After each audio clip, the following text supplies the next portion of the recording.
এই লকডাউনের সময়ে সবকিছু থমকে থাকলেও শিক্ষার গতিকে ত্বরান্বিত করতে এক যুগান্তকারী সিদ্ধান্ত নিয়েছে ত্রিপুরা বিদ্যালয় শিক্ষা দপ্তর। এই সময়ে ছাত্রছাত্রীরা যেন ঘরে বসেই সিলেবাস অনুযায়ী পড়াশোনা চালিয়ে যেতে পারে, সেই লক্ষ্যে বিদ্যালয় শিক্ষা দপ্তর রাজ্যের অভিজ্ঞ শিক্ষক শিক্ষিকাদের দ্বারা পরিচালিত ই ক্লাসরুম সম্প্রচারের ব্যবস্থা করেছে বিভিন্ন স্থানীয় টিভি চ্যানেলের মাধ্যমে। ত্রিপুরা বিদ্যালয় শিক্ষা দপ্তর সমস্ত ছাত্রছাত্রীদের উদ্দেশ্যে আবেদন রাখছে তারা যেন এই লকডাউনের সময়ে ঘরে বসেই বিভিন্ন স্থানীয় টিভি চ্যানেলে সম্প্রচারিত এই ই ক্লাসরুমগুলির সুযোগ গ্রহণ করে। বিদ্যালয় শিক্ষা দপ্তর দ্বারা প্রচারিত ত্রিপুরা সরকার। Hello students, I am with you all again here. Hope all of you are fine with best of your health. Today I'll be dealing with you all with the chapter agriculture, and I'll try to cover up the remaining part of your syllabus as far as possible. Now, talking about agriculture, I consider that all of you have good idea about Indian agriculture, and here we will talk about Indian agriculture, the different systems that is practiced, that is followed in our country in terms of farming. So, with our previous idea, with our previous knowledge, we try to again recollect or rather discuss about the ideas that we have already learnt. So I may help you all a bit more to be a little more clear about some facts or some topics of the chapter. Okay, so let's begin. Agriculture, as you know, is very important in our country, isn't it? Because most of the people of our country, about 2/3 population of India, depends on agriculture. It is a primary activity and produces most of our food. You better understand what I mean by when I say most of our food. Simply, whenever we talk about our food, we not only mean that we eat rice. Suppose we people, I mean the Bengalis in our region,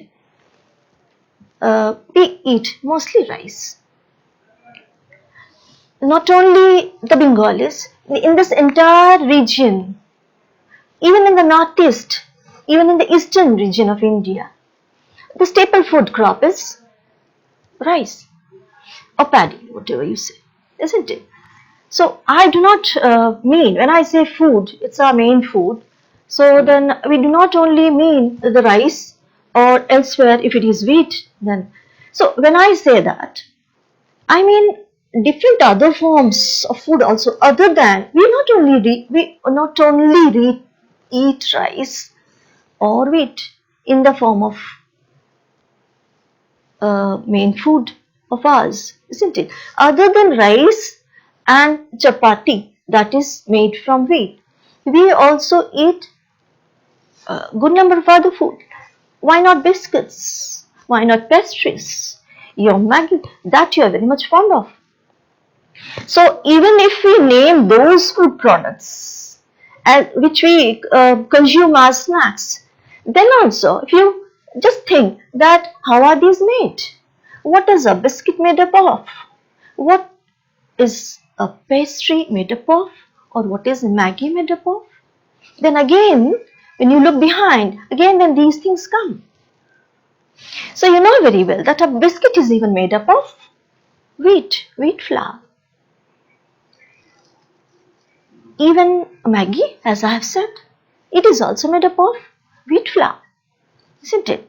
So in this region, when we say, you go to South India, again then you find those people also prefer rice, and other than rice, some other food which they are very much fond of.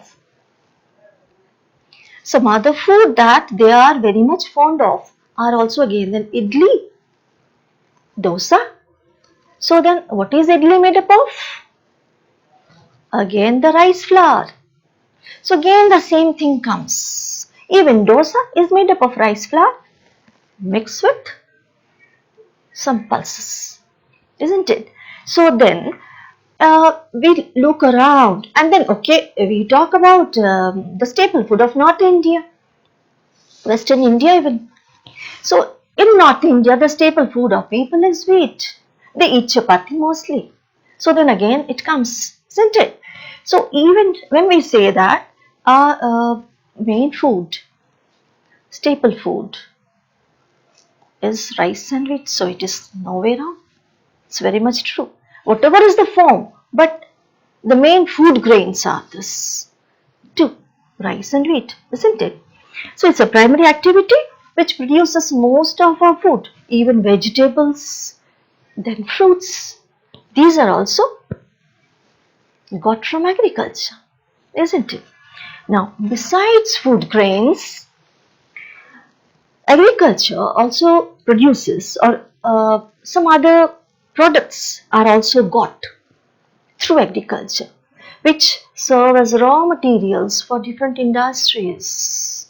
So again, when we name some like cotton, tea, coffee, then why not cocoa and rubber, sugarcane, tobacco, many others are there, isn't it? So suppose cotton, I say cotton. So in a country like India that comes under tropical climate, so we get enough heat, enough sunlight.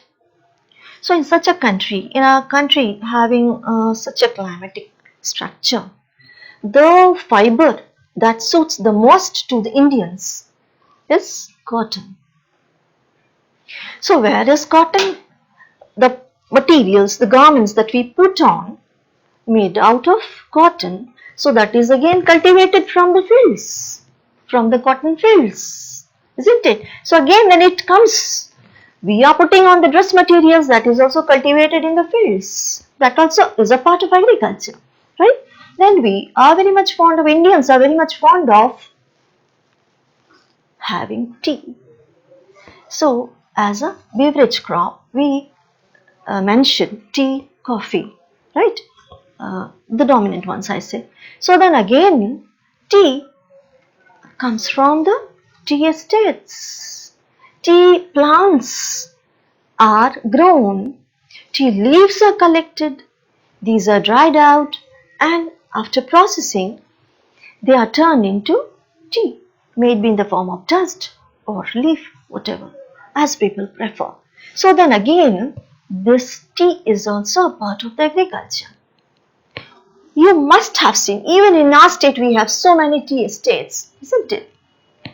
So Durgabadi and all, Banibadi and all, so many are there, isn't it? Even just move a little from Agartala, you will start getting tea gardens on the sides of the roads, right? So it's a very common, because the structure supports, the structure of our state supports tea cultivation, isn't it? And tea cultivation is very much in progress, isn't it? So then tea. So this is also got from agriculture. Coffee. So whenever we name coffee, we remember South India, isn't it? So then coffee also comes from the coffee plants, from the seeds. Seeds come in the coffee plants and that is grinded to make coffee. So then this is also got from agriculture, through agriculture, I mean. Then rubber that you use while studying. So then rubber is also got from a tree, that is rubber tree. Everyone knows that, and we also, I mean, state of Tripura also has rubber trees. So the latex of the tree is collected to make rubber. Yes, of course, I admit that we are not yet in a position, I mean the people of Tripura are not yet in a position to make rubber that you use, but then we make rubber sheets, isn't it? So rubber sheets are made and these are then exported, right? So So very soon we will reach that status to make our own things in our own state. Anyway, that's not the point of discussion. The thing is that rubber, but even if we are not doing, rubber is very much, is good. It's well cultivated in many parts of our country, isn't it? So then it also comes, the rubber estates also comes under agriculture. We talk about sugar cane, as I have said before, tea, coffee and all. So we also need sugar to be added with tea and coffee, isn't it? So then sugar cane, these are also planted in fields. Sugar plantation is done. So from that the juice is extracted, out of which sugar is made after processing, isn't it? So many things we can name, tobacco and all, so many are there. So several such things are there that we use. Some things we directly consume and some act as raw materials for manufacturing of other goods, isn't it? So in every way it is said that it is a primary activity which produces most of our food, and then beside food grains it also supply raw material for various other industries. So in this way it supports the growth of, the working of other industries also, right? So let's proceed now. Now agriculture or farming is an age-old economic activity in our country. Cultivation methods have changed or have been changing significantly over these years, depending upon the characteristics of physical environment, then technical know-how and socio-cultural practices of India. So let us talk a little about this matter. It is said that cultivation methods have changed significantly over these years, depending upon the characteristics of physical environment. Let us stick to this first. What do we mean by this? Depending upon the characteristics of physical environment. When we say physical environment, what do you mean? What are the things that it includes in itself? Under physical environment, that is a physical condition, the physical surrounding, isn't it? So what is that we have? The temperature, the heat of the air, then the amount of rainfall. So that the ones that I am mentioning are all connected to agriculture, things that are required for agriculture, isn't it? So the most two basic requirements for plants and trees to grow is heat and rainfall. So heat, I'll show you here, is again unevenly distributed in our country. Temperature is not even throughout the country. Rainfall distribution is not even throughout the country. It is not equal throughout the country, isn't it? So when we say that it has changed significantly over these years depending upon the characteristics of physical environment. One more very important thing is the landforms, the outward structure of the land, the relief of the land. Again, when you pay attention at different parts of the country, if I simply start telling from the landform, okay, so the landform is very much different in our country. India is such a country which has so much varied structure. It has so much of differences in terms of its landforms. See, this part is very high, having lofty mountains. The northern India is very much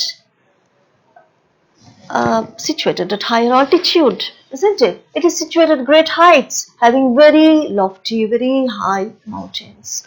So not only this part, this is extended, these mountains are extended in the form of an arc. This is extended in the form of an arc. So these mountains stretch in this manner, covering over, so it moves over, covering this entire Kashmir, Himachal, Uttaranchal area, part of Uttar Pradesh even. Then it also extends over Sikkim, as Sikkim Himalaya, passing over Bhutan, and it enters Arunachal Himalaya. See? And this is not the end of the story. So does Himalaya, even I shouldn't talk more about this because we need to talk about agriculture, but some things are connected. Whatever is the topic, geography is such a subject, you can't independently talk on a particular topic, isn't it? So then, and particularly when you talk about physical feature. So these are all interlinked. When you need to understand a topic in a better manner, you need to understand or keep these things in your mind properly. So then, mountains extend like this, in this way, and then what after this? So, does the extension of Himalaya stop there? Certainly not. So that I won't discuss much here. So it then extends further. We know this part of the country has a boundary with Myanmar. We have Myanmar on this side, right? So when the Himalayas extend like this, it then enters into Myanmar. And when it enters Myanmar, so this chain of mountain is extended further towards east, enters Myanmar, and then reaching Myanmar, it then takes a southward turn. It turns, it moves southward, it extends southward, and then and this part of what about this part? Here we have land masses, Southeast Asian countries, and there stretches the oceanic part. So this is all, here this part you have Bay of Bengal and Indian Ocean. Other than the land masses, some southeastern countries in the form of islands. So then scatteredly these are there, but you have extension of oceanic parts here mainly. So then what happens? Moves extending over these parts, then it moves southward downwards, it then enters, it extends down the sea also. That means it extends further southwards into the sea.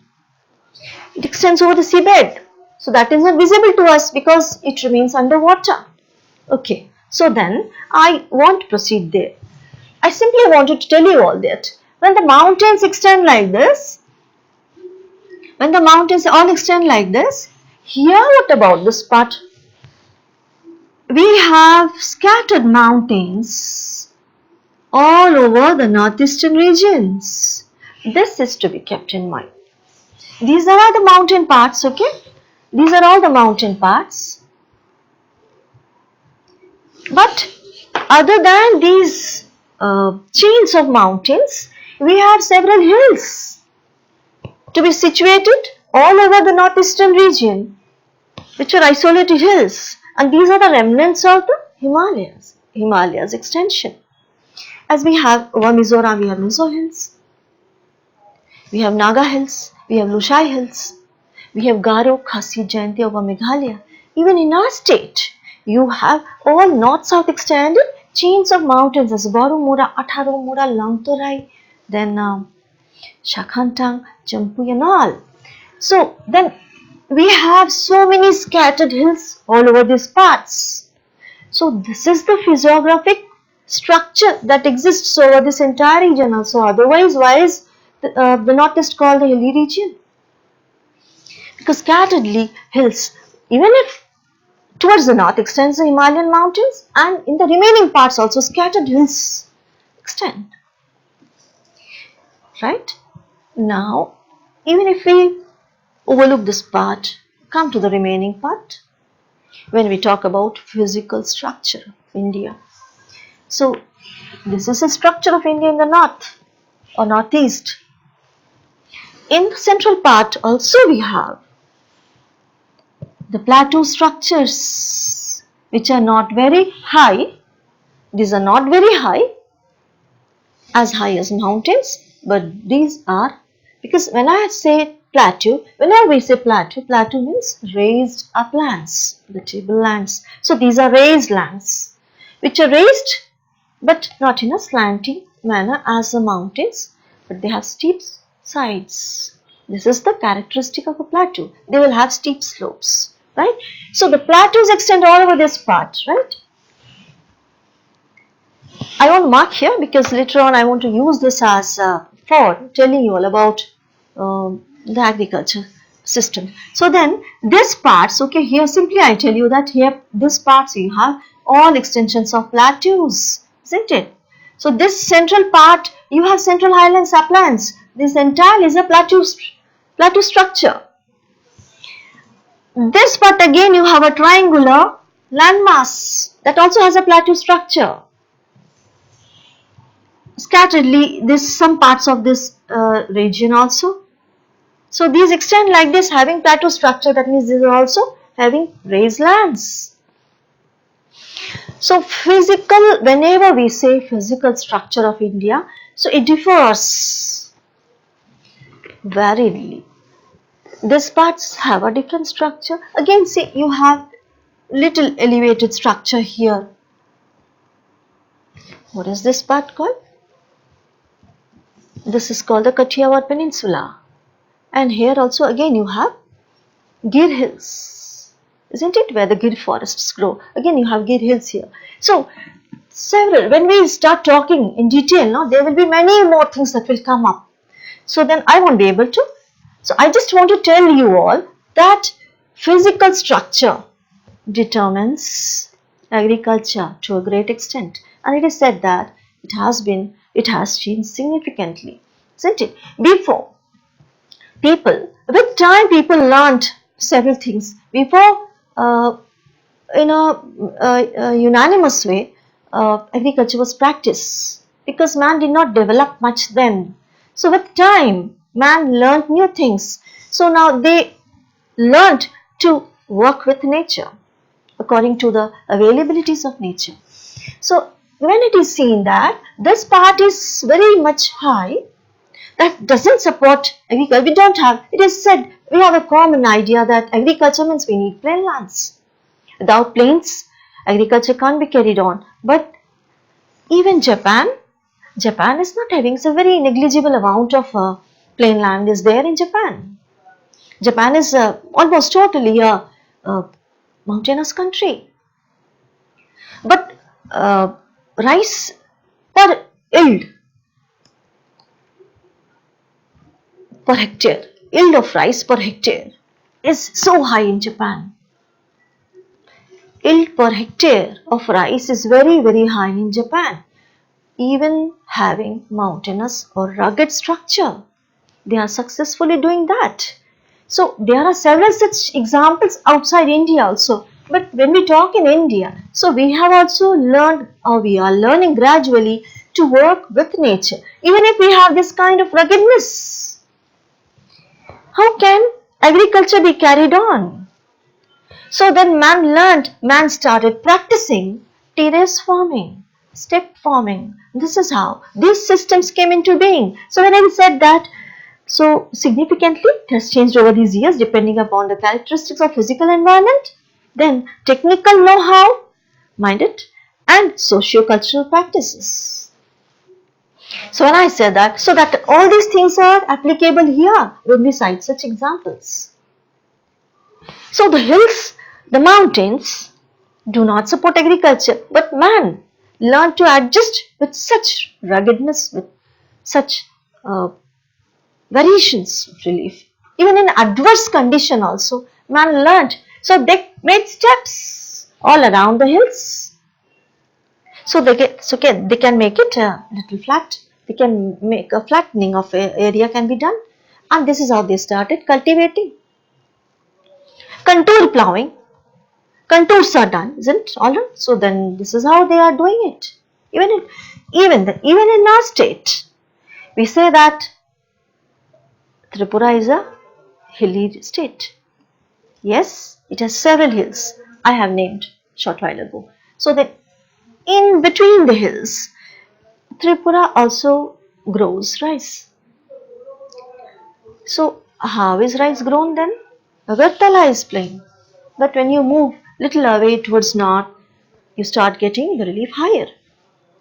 You move towards east, move little away from towards east from Agartala, you will meet the Boromura.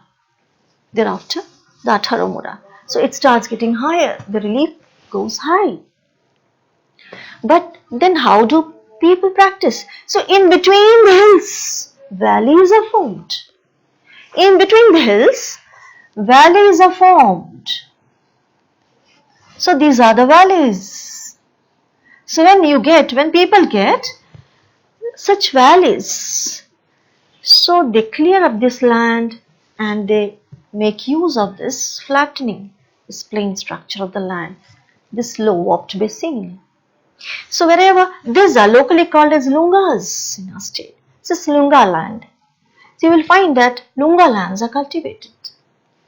These are the valleys actually, mountain valleys. So these may be called by different names in different parts, but the idea is the same everywhere. So even in the mountainous region, the valleys are cultivated. Kashmir is a valley, isn't it? So Dehradun is a valley. So Dun means valley. So then all around lofty mountains, in between lie a valley. So people cultivate in that. So man learned, and how are they doing? With the help of, definitely, technology comes here. So it is said here that characteristics of physical environment, technical know-how and socio-cultural practices. This concept, this system definitely comes under social cultural practices. So all these help in bringing about changes in agricultural systems significantly, right? Okay, then farming varies from subsistence to commercial type. The next most important thing is that farming in India varies from subsistence to commercial type. Let us be very clear with the term subsistence. What is subsistence? Subsistence is to subsist, to satisfy one's own need, to feed oneself, to produce the amount of good to that extent, to that amount that is only required for the individual's satisfaction, for the individual's demand, for their own subsistence, for their own living. So, farming that is practiced in India varies from subsistence type to commercial type. Another is commercial. Commercial type is that is not done, that is not practiced for one's own living, for one's own subsistence, but that is for commerce, for doing commerce. And what is commerce?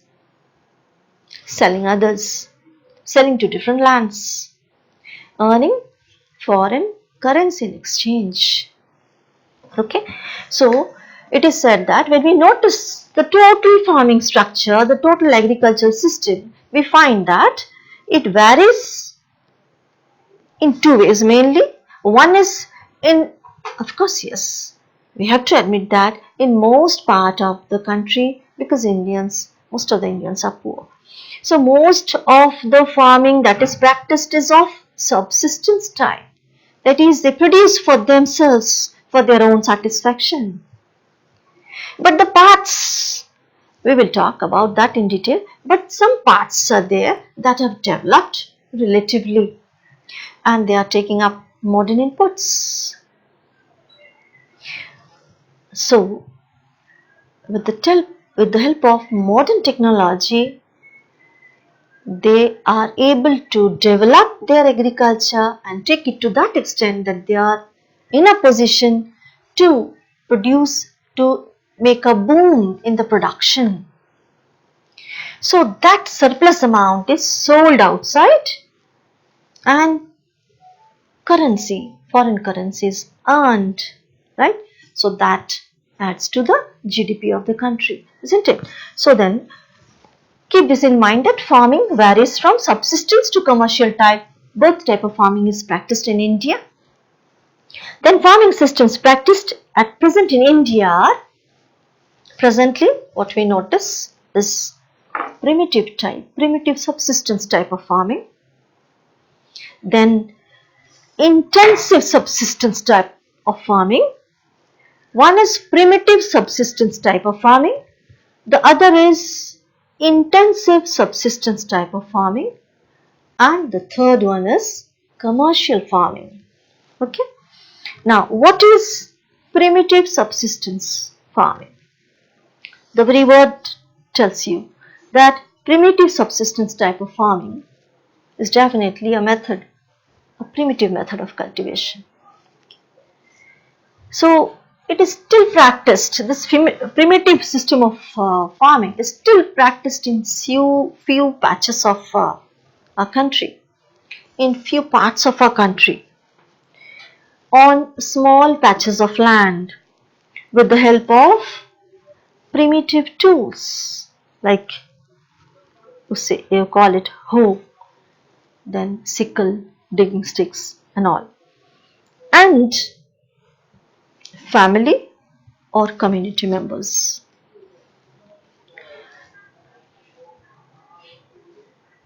It is seen that in such conditions, in such farming,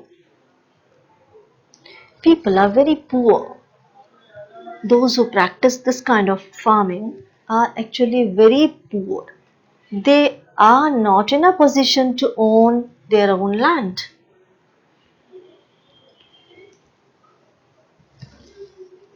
They depend upon monsoon, natural fertility of soil, and suitability of other environmental conditions to the crops. So whenever we consider all these things, that they do not own anything, neither the land nor capital. So they depend all on nature. The land which they cultivate is also picked up, is also chosen from nature, that is kept open. They choose a site, and definitely they go to the interior parts of the lands where which are not inhabited.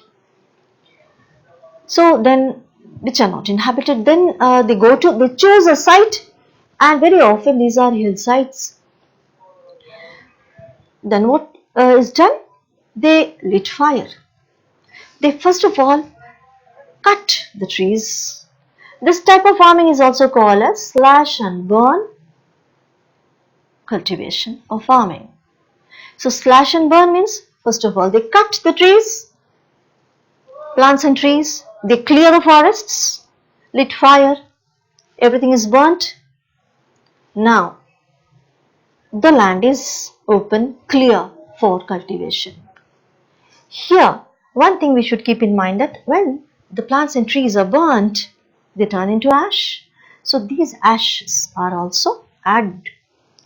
Definitely these are naturally added to the soil, that adds to the fertility of the soil too. So then this is how they make the soil ready for cultivation, and then start cultivation.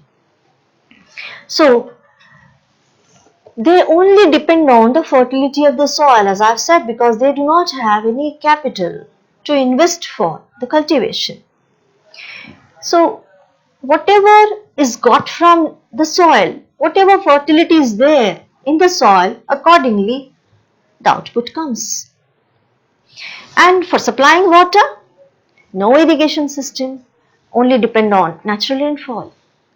And we know that India is a monsoonal country, so rain is mostly got from monsoon. So they depend on monsoon rain. And according to the suitability of the environmental conditions to the crops, they choose the crop. The place where they cultivate, so that place supports to a particular crop. The place that supports to a particular crop is chosen. Suppose it is a region of central India. In that case, it may be rice. It should be rice. A place in the North India, then it may be wheat. So it depends. So it is said that it is according to the suitability of environmental condition. because rice needs more heat and more water, more rainfall.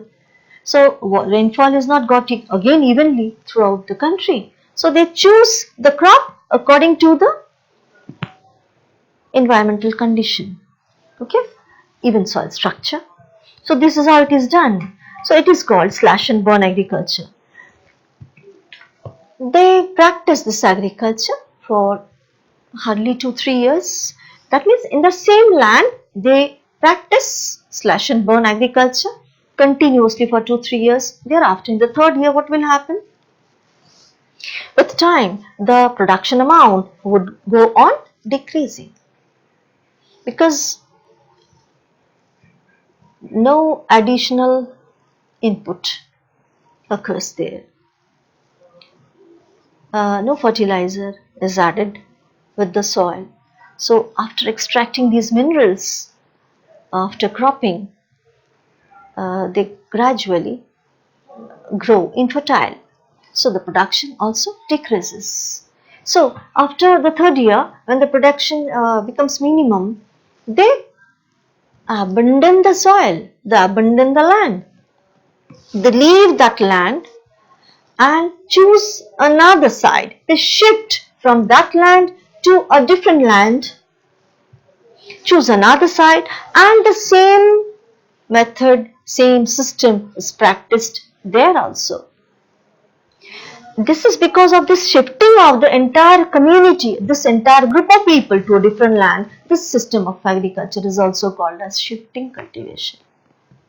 So they move from one land to a different land for practicing the same culture. So this is a method of cultivation. So this is called as, in our region, in our locality, this is called as jhuming. Okay. It is called by different names in different parts of the country. So in northeastern states like Assam, Meghalaya, Mizoram and Nagaland, it is called as jhuming. It is called Pamlo in Manipur, then Dipa in Bastar district of Chhattisgarh, Milpa in Mexico. So it has different names. The system is same. The practice is all same. It has different names in different parts of our country and outside the country also, outside India also. So in your book, all different names are there. Go through the names properly. These may be asked as short questions. So by heart these names. Okay. So these are called the same shifting cultivation or slash and burn agriculture or farming or jhuming is called by different names in different parts. This should be known. This should be learned. Then the next system of farming is intensive subsistence farming. Again, when I say intensive subsistence, intensively means one way it is subsistence. Okay, you have understood what is subsistence. Subsistence is for their own living. Okay, so this much is understood, that this is also practiced for their own living. And intensely means to a great extent, intensively it is done. That means to a greater intensity. So this land is also cultivated greatly, immensely. Too much cultivation occurs on such land. So it is also again indicative that if a land is intensively being cultivated, repeatedly being cultivated, definitely there would be too much of demand of crop from that piece of land. So it must be, and if demand is more, that must be too much populous. So of course, yes, the land over which there is immense pressure of population, may it be in our country or any other country other than India. Even in many other neighboring countries of ours also, this system of farming is practiced. You know, India is a populous country, and in a country like India, and where plain land has a limitation, So people or percentage of population is quite more than land, presence of land. So pressure of population is tremendously high over land. So the land is to be intensively cultivated in some parts. So this farming is practiced in areas of high population pressure on land. Of course, it is labor intensive farming. Labor intensive farming means what? Where farming is done mainly with manpower. Man has to practice, man has to do all kind of work. So is labor intensive farming. Biochemical inputs and irrigation are used for obtaining higher production. So here when it is said that biochemical inputs, what do you mean by that? That means the fertilizers that are used are all biodegradable, right? So then it is again got from nature, isn't it? That means no artificial fertilizer is used here, okay? Because again people are poor here. So like cow dung, okay? So these things are used, or degradable wastes, biodegradable wastes. These are used in the land for cultivation, for giving additional manure to the land. So biochemical inputs and irrigation. Of course, yes, in places where water supply is not enough.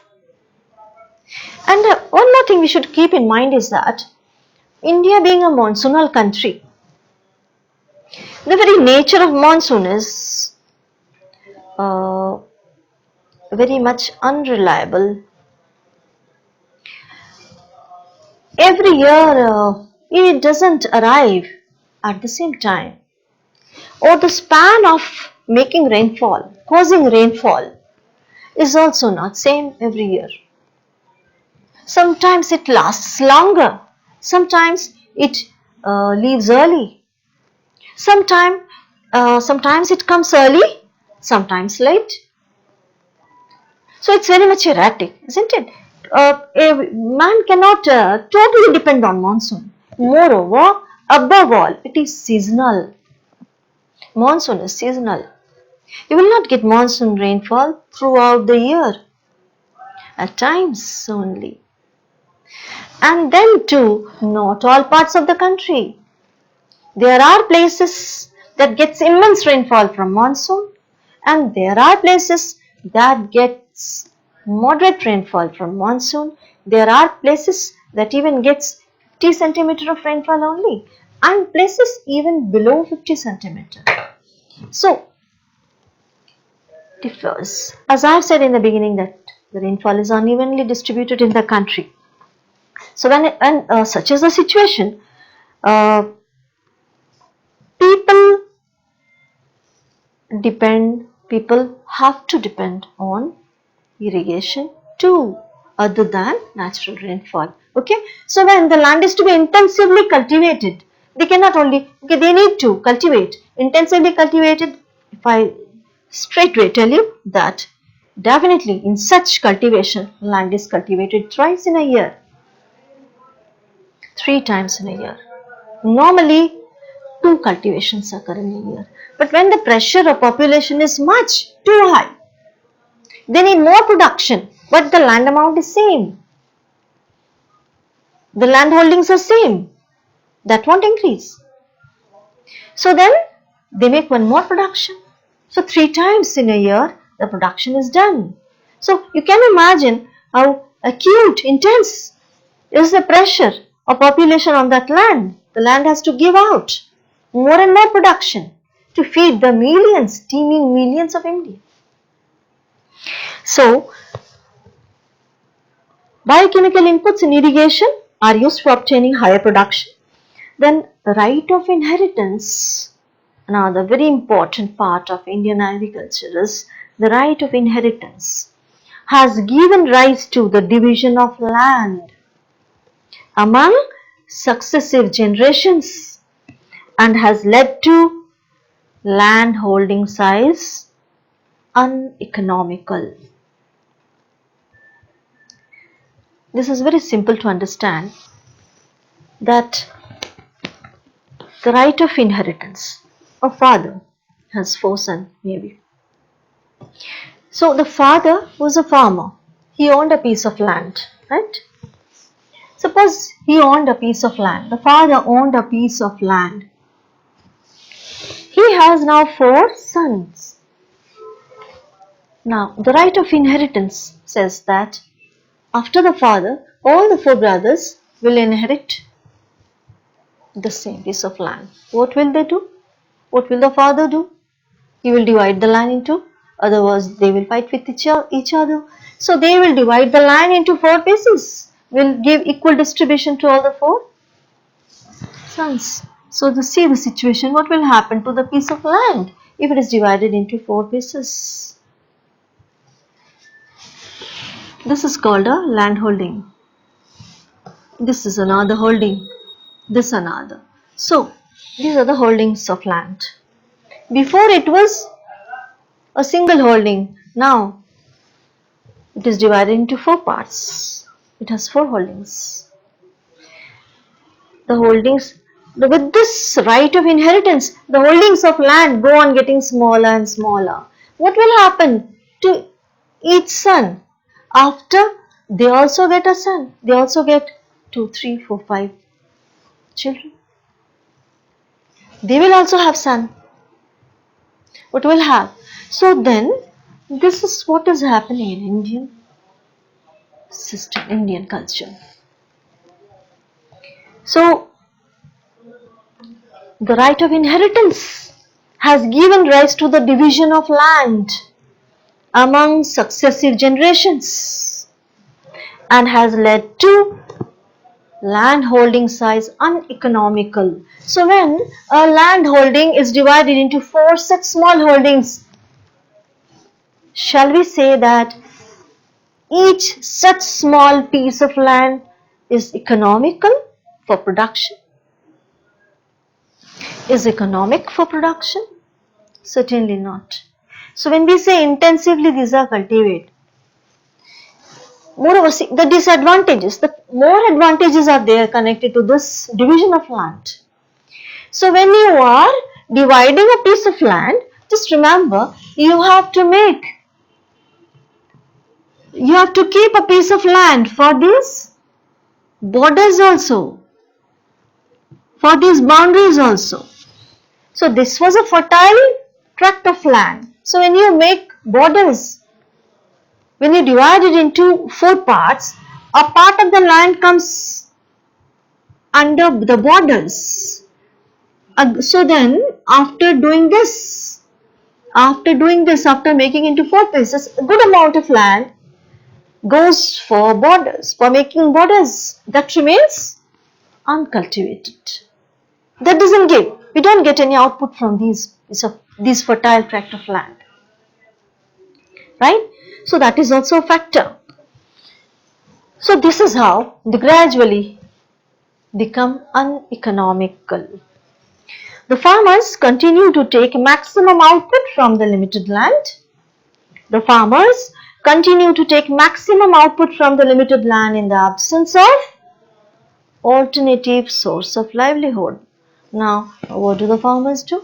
Even if they turn into so small pieces, they still go on. They still go on cultivating these small pieces of land. Now, in such small pieces of land, do you think using of machineries will be possible? Can a tractor move on such a small piece of land? Tractor needs space to move around. So, how will the land be plowed? So then again the same system comes. So machineries are not employed. Machineries can't be employed. Modern inputs can't be employed in such system. Agriculture. So the farmers continue to take maximum output from the limited land in the absence of alternative source of livelihood. There is enormous pressure on agricultural land, right? So these are some characteristics of intensive subsistence farming that is practiced in India. Then we have is commercial farming. The main characteristic is the use of modern inputs. So this is how this commercial farming becomes different from the other types. Here the main thing is that they use modern inputs. What do we mean by modern inputs? What things come under this? Definitely the high yielding variety seeds. They use the HYB seeds, then chemical fertilizer, insecticides and pesticides in order to obtain higher production. Now, the degree of commercialization of agriculture, varies from region to region.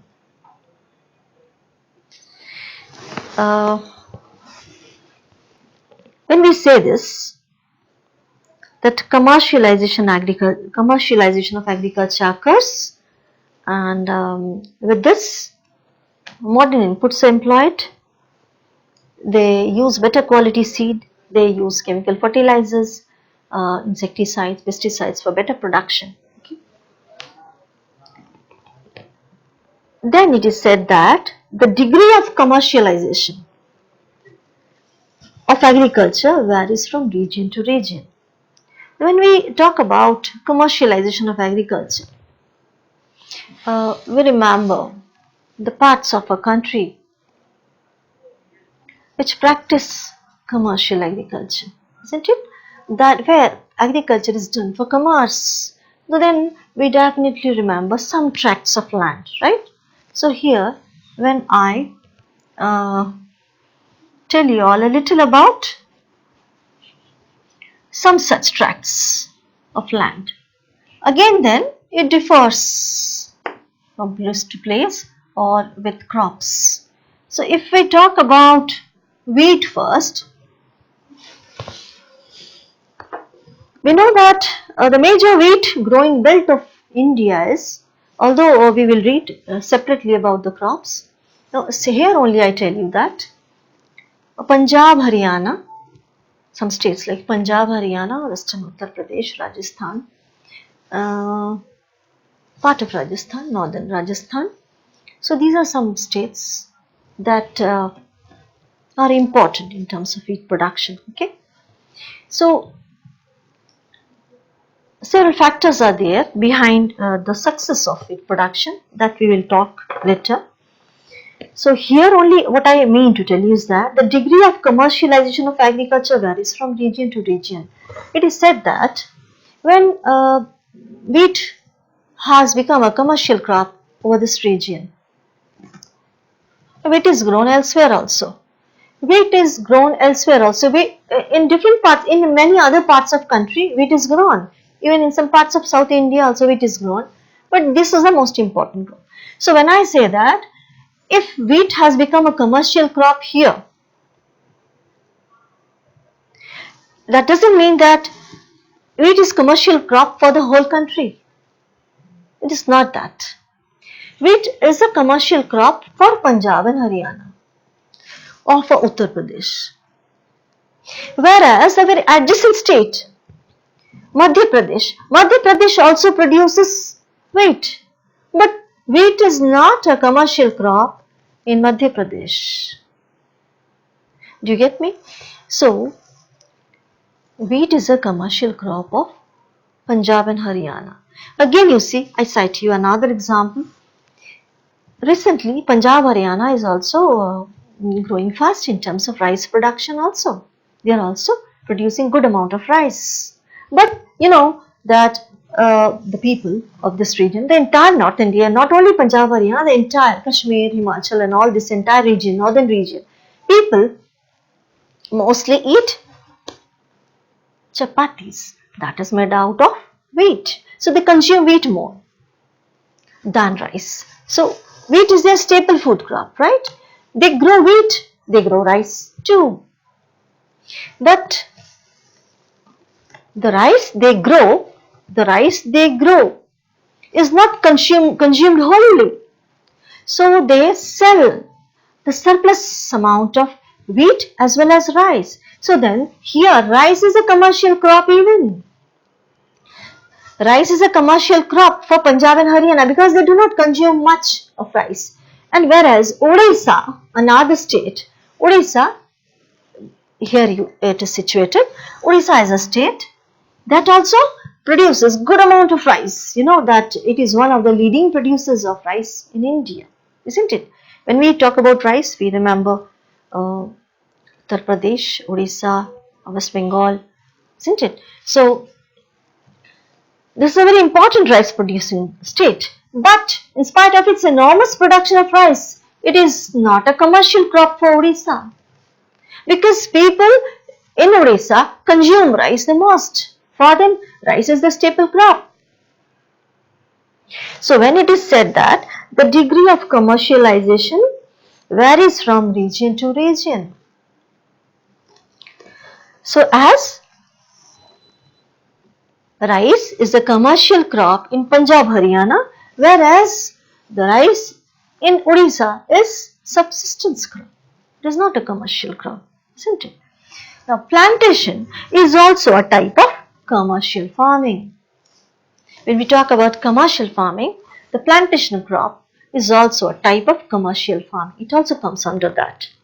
So in plantation crop, what happens? A single crop is grown on a large area, isn't it? A big estate having all rubber trees, isn't it? That is called a rubber plantation. So it has an interface of both agriculture and industry. It has an interface of both agriculture and industry. That means it is definitely an agricultural crop. It supports agriculture. But it also acts as a raw material for industries. It also supplies to the industries. Right? So it has an interface of both agriculture and industry. It covers large tract of land. Rubber plantation or plantation crops, whatever plantation it is, it covers large tract of land using capital intensive inputs with the help of migrant laborers. Okay. Then all the produce is used as raw material. All the produce is used as raw material in respective industries. Okay. Now, whatever is produced in plantation crops, we have said before about tea, coffee, then sugar cane, tobacco, rubber, whatever it is, they are sent to the industries for processing, for further modification. So all the produce is used as raw material in respective industries. Tea, coffee, banana, rubber, sugarcane, etc. are important commercial crops of India, are some important crops of India. Okay. There are many more. When we say tea, an important commercial crop.